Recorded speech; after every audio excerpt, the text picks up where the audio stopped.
தாம்பரம் அருகே திருப்பதியிலிருந்து தமிழக அரசால் தடை செய்யப்பட்ட குட்கா பொருட்களை கடத்தி வந்து சென்னை புறநகர் பகுதியில் விற்பனை செய்து வந்த வடமாநில நபர்களை கைது செய்த காவல்துறையினர் 547 கிலோ குட்கா மற்றும் சொகுசு காரை பறிமுதல் செய்து சிறையில் அடைத்தனர்.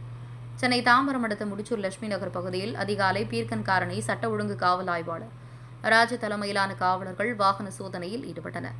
அப்போது சந்தேகப்படும்படி வந்த சொகுசு காரை மடக்கி பிடித்த காவலர்கள் சோதனை செய்தபோது அதில் தமிழக அரசால் தடை செய்யப்பட்ட 5 லட்சம் ரூபாய் மதிப்புடைய 547 கிலோ குட்கா இருப்பதை கண்டுபிடித்தனர். மேலும் காரில் வந்த இருவரை பிடித்து விசாரித்த போது ராஜஸ்தான் மாநிலத்தை சேர்ந்தவர்களான மனோகர்லால், சுரேஷ்குமார் என்பது திருப்பதியிலிருந்து குட்கா பொருட்கள் கடத்தி வந்து சென்னை புறநகர் பகுதியில் உள்ள கடைகளுக்கு விற்பனை செய்து வந்ததும் போலியான நம்பர் பிளேட் பயன்படுத்தி கடத்தி வந்ததை ஒப்புக்கொண்டதை அடுத்து வழக்கு பதிவு செய்த காவல்துறையினர் நீதிமன்றத்தில் ஆஜர்படுத்தி சிறையில் அடைத்தனர். தொடர்ந்து இவர்களுக்கு குட்கா விற்பனை செய்து வந்த கர்நாடக மாநிலம் பெங்களூருவை சேர்ந்த முக்கிய குற்றவாளியை தேடி வருகின்றனர். தாம்பரம் செய்திகளுக்காக எஸ். பிரபு.